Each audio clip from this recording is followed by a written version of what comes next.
Hi and welcome back. Okay, so this is second harvest. Kind of like, the hobbits with second breakfast. One thing about gardening is that you get multiple harvests throughout the year. The fall harvest for sweet potato leaves is a lot bigger and a little bit more woody than the spring. That's the reason why I do the first harvest in spring for the frozen eating throughout the year, so I can add it to like soups and stuff as a spinach substitute. But then there is also your fall harvest, which you can process into other foods, like my pesto. We're going to do something a little bit different. This year's pesto has been very abundant despite the drought that we had. But my basil has not given me so much, so I actually had to go buy some more basil. It is what it is. We will endure.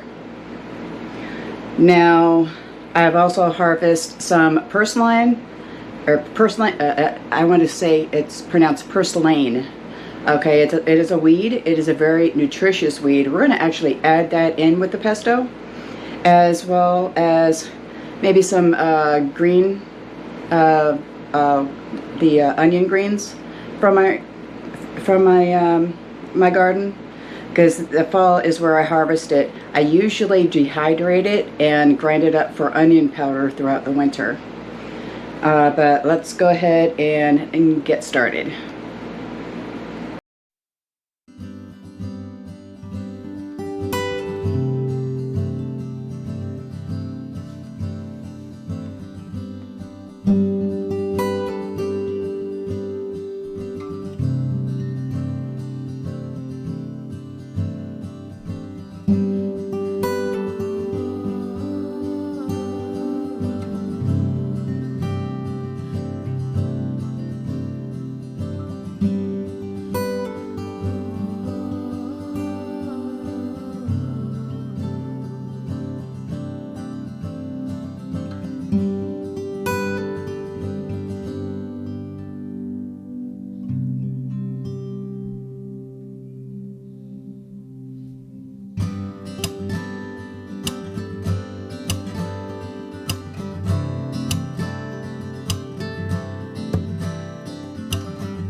Okay, so what we're going to do is we're going to get rid of all the brown tips and the dead leaves, and then we're going to go ahead and wash these,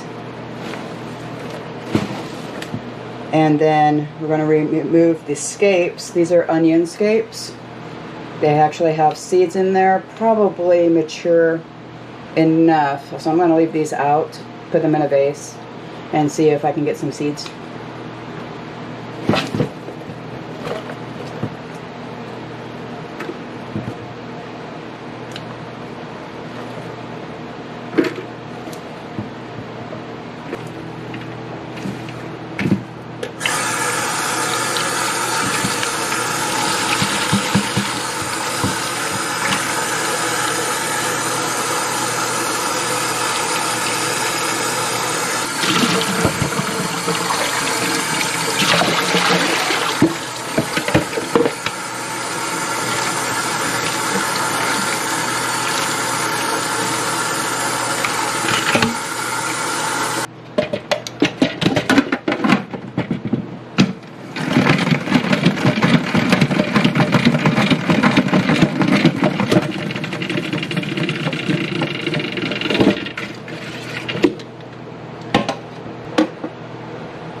Now, I did remove 2 of the 4 purslines that were in the garden.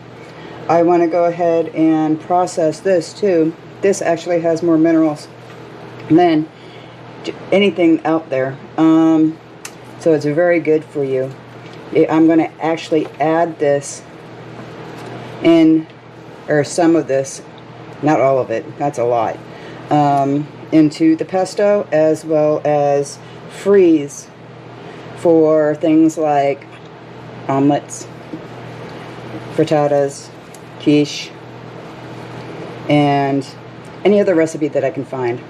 I may actually do a purslane video or even a short, I'm not too sure.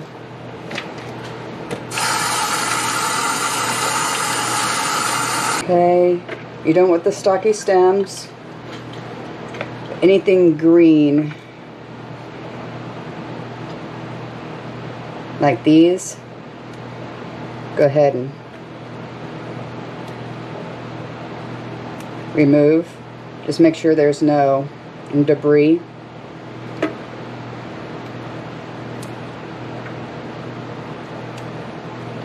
Now we did an initial rinsing. We are going to go ahead and do a second rinsing in here, and I'm going to use salt because this is full of bugs we don't want in our food. And what the salt does is it actually kills the bugs.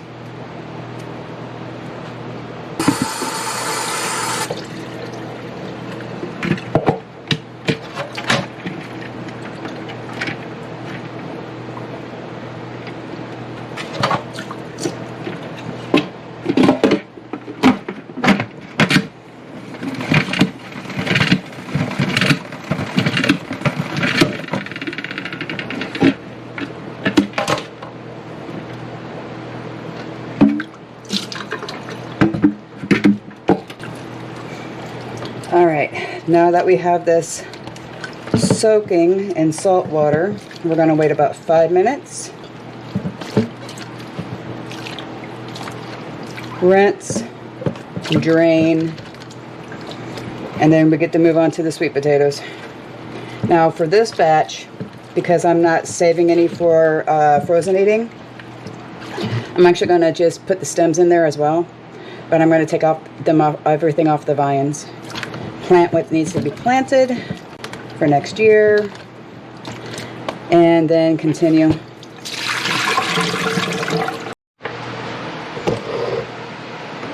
Alright, there's a purslane. Like I said, that's a lot of purslane. That was just 2 plants that I let go that did not flower.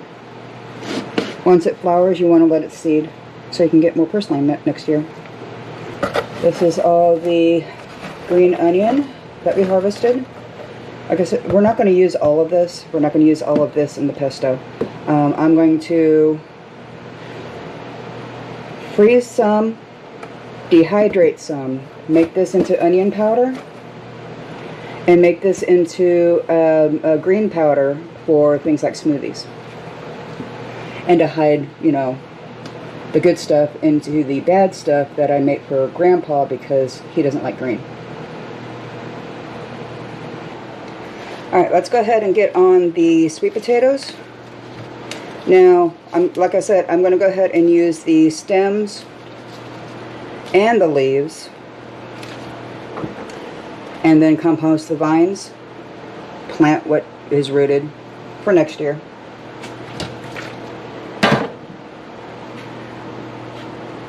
And then, you know, take out anything that looks chewed on, beat up.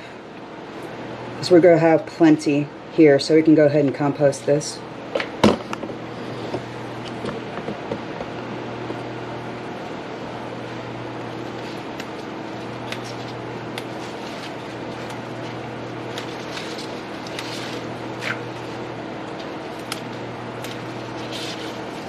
And this is going to be an all-day event.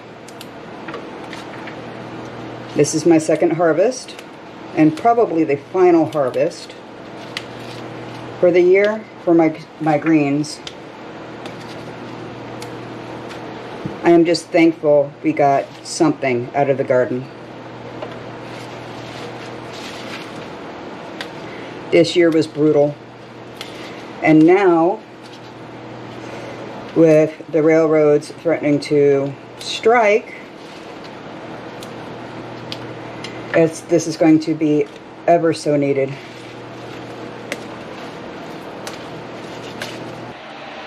Four hours later. This probably would have been easier if I had a kiddie pool. Look how deep this is. This goes past about in the middle of my forearm.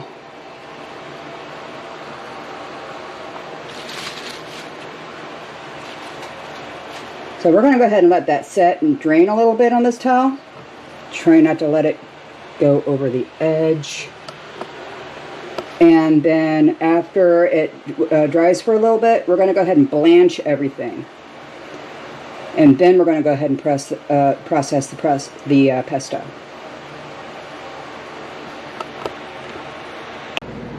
Now that we have these dried and cleaned, we're going to go ahead and blanch everything. The stems, leaves. We've gotten as many of the bad leaves out as possible. And the vines actually went to my neighbor for her chickens. So, hope they enjoy. So let's go ahead and blanch all this, get the bulk down. This is half of what we have. It's a lot. So hopefully we'll be able to get this all in one bowl. And then we're probably going to need to do this in batches. Because my food processor died. I like that food processor. It actually had a side chute on the lid to where if I was going to be shredding vegetables or cheese or anything else like that, I can just shred it and it goes out the chute instead of into the bowl. I'm going to miss that. But let's go ahead and leaf that needs to go. So what we have over here is a pot of boiling water with a little bit of salt added. There's about 2.5 gallons of water in this, and it's about 1/4 cup of salt. We are not eating the salt, we're just using it to help blanch the spinach or the sweet potato leaves. And this recipe is going to be a little bit different. We're adding extra stuff, as well as I'm going to show you how to stretch out things like Parmesan cheese. But don't skimp out on the lemon or the olive oil. Okay, so you notice I have my canner out. This is the biggest pot I have. It's going to take this. Usually in small batches I use like a regular stock pot. No, we need bigger.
Okay, so the reason why we're blanching is because if you ever actually chewed on a sweet potato leaf, it's kind of dry.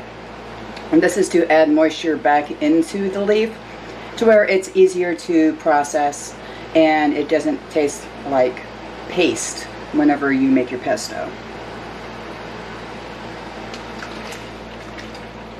Sorry about my hair looks. I'm steaming. And then it's hot again. But everything fit in my biggest bowl. But we still need to do the purslane. So let's go ahead and get that done. Add that to this so we can go ahead and start grinding.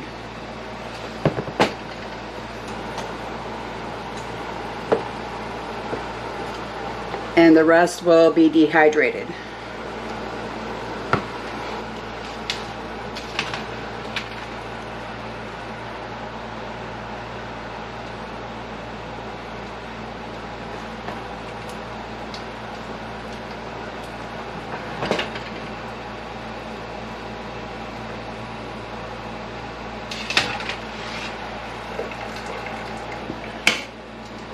Okay, turn that off.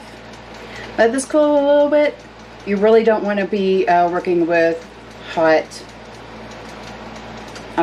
vegetables right now. And let's go ahead and work on the basil and the other ingredients. Remember in my last pesto video, I told you I had all these laying around. Now this is what I do with the herbs. And this is basil that came out of one part of my garden.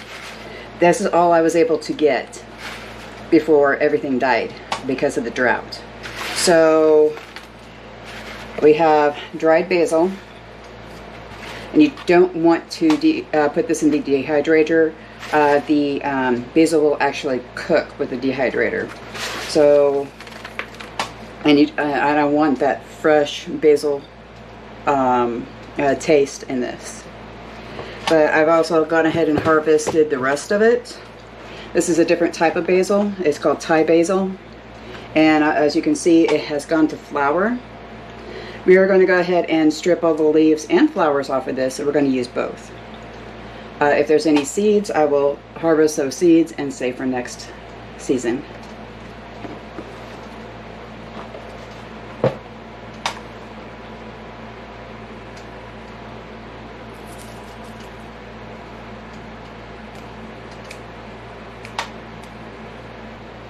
Let me show you a little trick on how to actually do these by hand. You don't need a colander like you see on like the TikToks and everything else like that.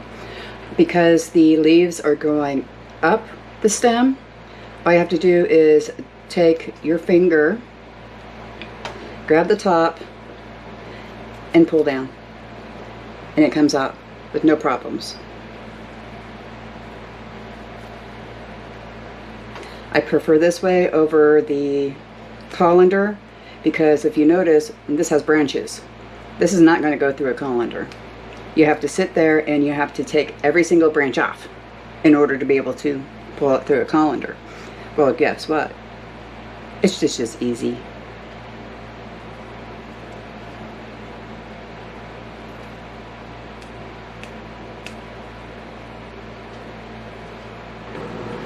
Okay, so now that we have everything nice and parboiled, cooled down, we need to know how much we have here because this is going to last a while. So we're going to go ahead and measure out approximately how many cups we have, because for every 2 cups of greens we have a specific amount of other ingredients.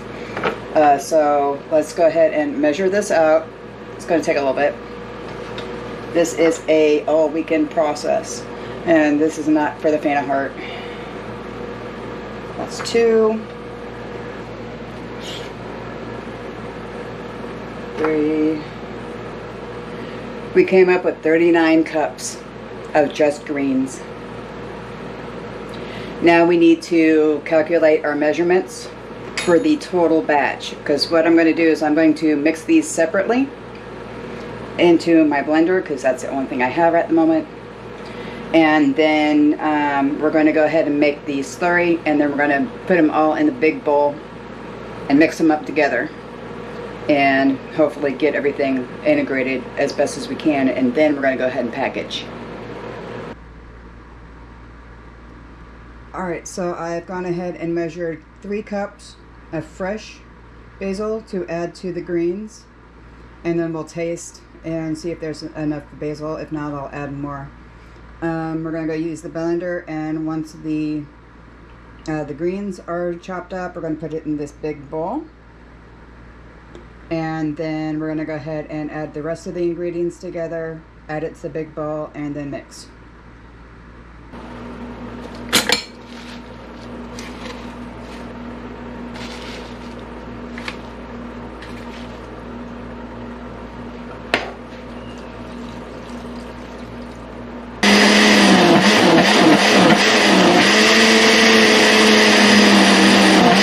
Okay, so with the last blender full that you want to do, you're going to add a cup of lemon juice. This is to preserve the color only. We're still going to put preserved lemons in here to add an extra lemony flavor to this, but this will help with preserve the greenness. Because if you can tell, this green is a lighter color than this green.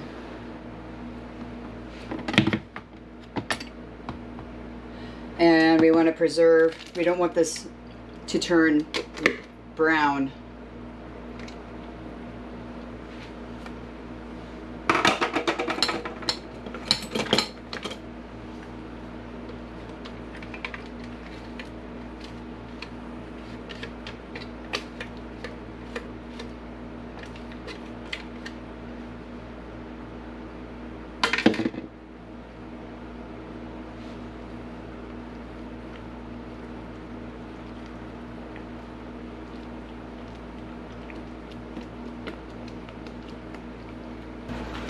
Okay, now for the slurry, we're going to go ahead and, since we have 50 cups over there, we're going to measure out these additives. Now, this is a jelly jar of garlic, of my preserved garlic that I canned. We're going to go ahead and add the entire jar. Because garlic.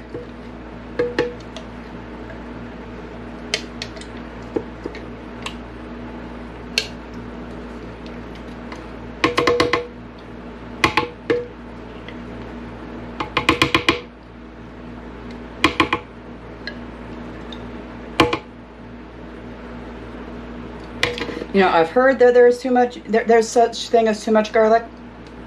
I haven't found it yet.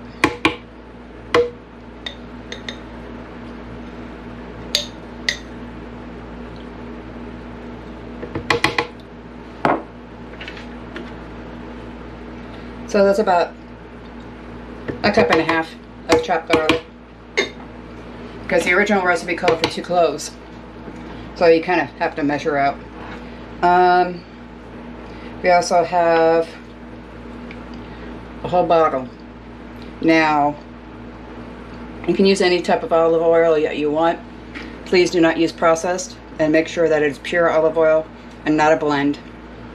How you can find this out is you put the bottle in the freezer, and if it freezes, it's a blend.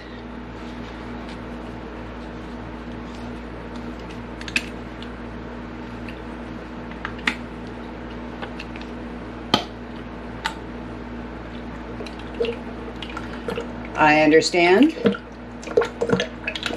this is probably giving people a heart attack. But it's calling for 12.5 cups of olive oil. So we're going to actually dumb this down a little bit by only adding 500 milliliters.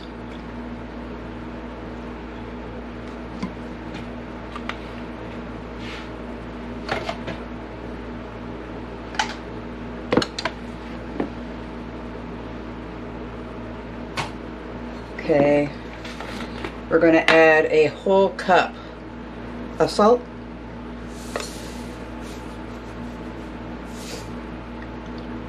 because the original recipe is 1 tablespoon for 2 cups. Let's go 3/4. Let's go ahead and make this a little bit reduced. That's about a half. Let me get the rest of my salt.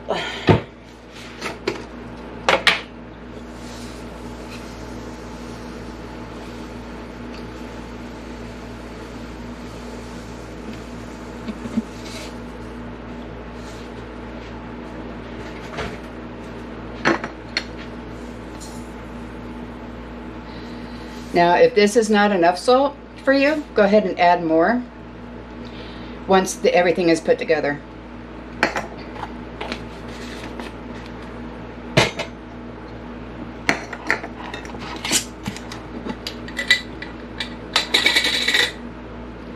Now, we're going to be using sunflower seeds instead of pine, because if we use pine nuts, that would be almost $200 in just pine nuts alone. And this was almost $4 a pound. Very much more economical.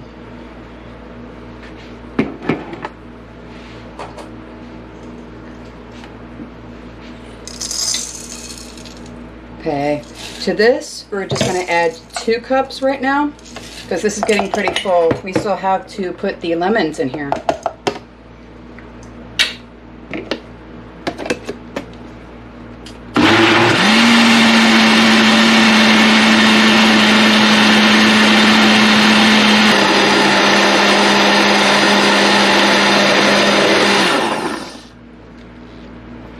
Okay, so now that we have this all nice and as smooth as we can get it, we're going to go ahead and add half of this to the greens, and add the lemons and the rest of the sunflowers. We're going to add a total of 5 cups of sunflower seeds. And what I'm going to do is I'm going to actually add some of the greens back in.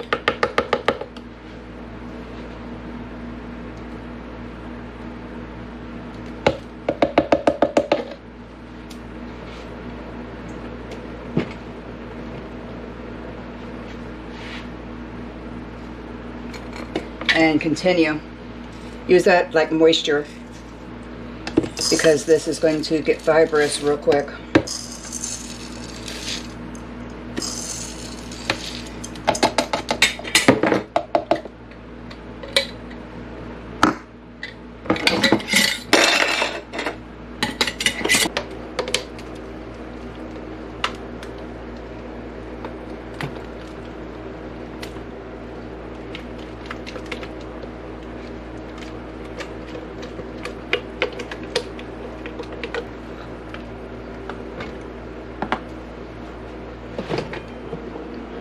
Now, I cannot emphasize this enough. Taste. If it needs something, add it. This is an alteration of what I have, or the original recipe that I had, only because it is so big. That's the reason why I don't use pine nuts or a lot of Parmesan, because it's money. Strictly money. Okay. Now that we've emptied out that, we're going to de-seed the lemons that we preserved and throw them in. For 50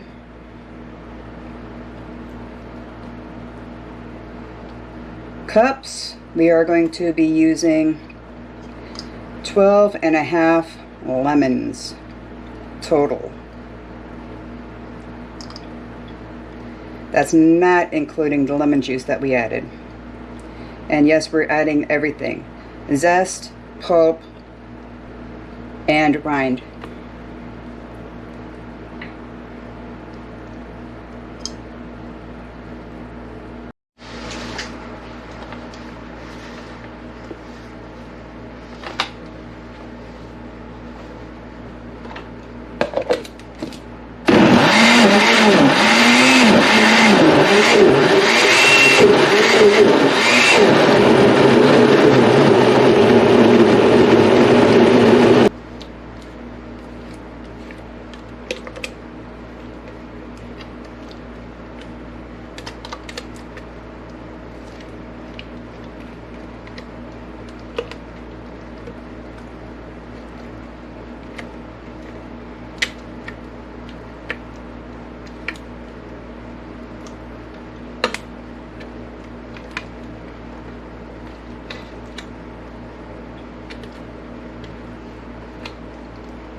Now you can use an immersion blender for this if you want. I'm not. It's a little deep.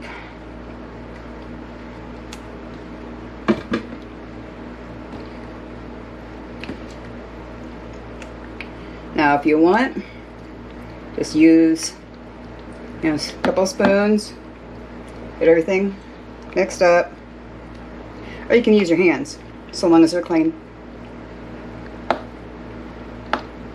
In fact, I'm probably going to do that.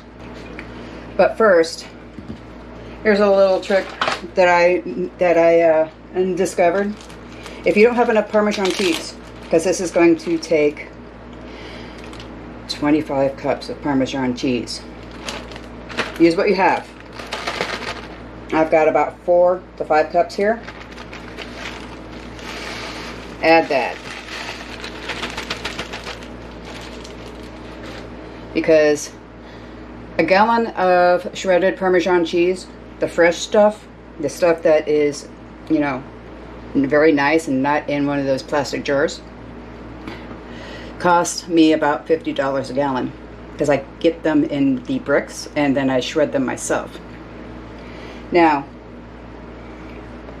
I put 5 cups of Parmesan cheese in here. You're going to go ahead and add nutritional yeast. This actually tastes kind of like cheese. It also provides, vitamin B, niacin, whatever you need. And this is a 5-ounce bag. And now that we have clean hands, let's go ahead and stir.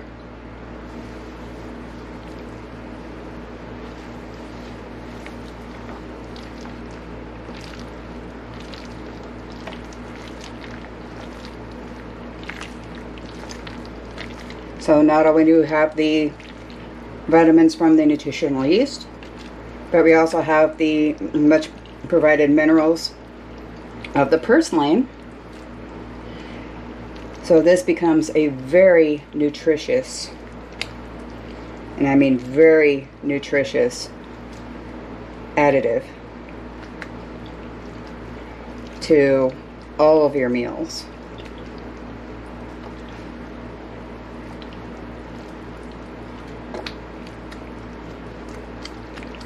This is so fun.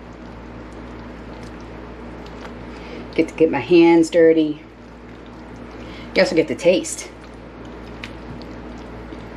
And it's your family, your germs, your kitchen, your rules.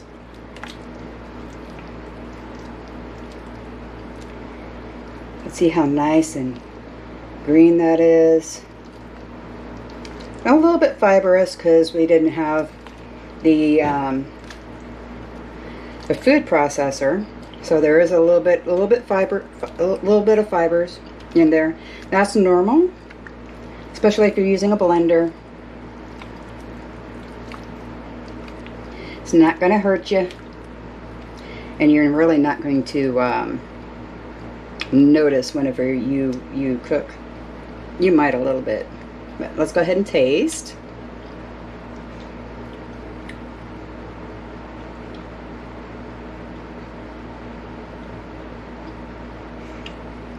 I do taste the Parmesan. I taste the lemon. There's plenty of salt in this. And the green, actually, you can taste it. It may need a little bit more basil though. So we'll go ahead and, well, no, there's the basil. Can't really taste the onion.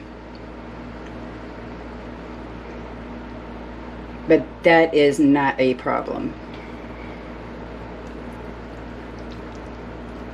I only added 2 cups of that green onion. Okay, and I added about 5 cups of fresh basil, because I added more whenever I couldn't really taste the basil too much. But this is done. All right, 20 sandwich bags full of pesto. Each of these has about 2 cups of pesto in here. And then I have a little bit residual over for dinner tonight. I will be trying to find room in my freezer for this. Just as it let you know, I did have to modify that recipe a little bit. I only added 6 lemons instead of 12.5 that I calculated, because I am going off of my original recipe to be able to calculate how much for volume. So it doesn't necessarily add up. Salt, I could have dumbed that down to about half a cup. The lemon is actually right on spot with 6 lemons, and could have used a little bit more garlic, but that's me. So I'll go ahead and write the recipe down below. That way you can go ahead and modify it your own. All right, thank you for joining. You have a good weekend, and we'll see you next time.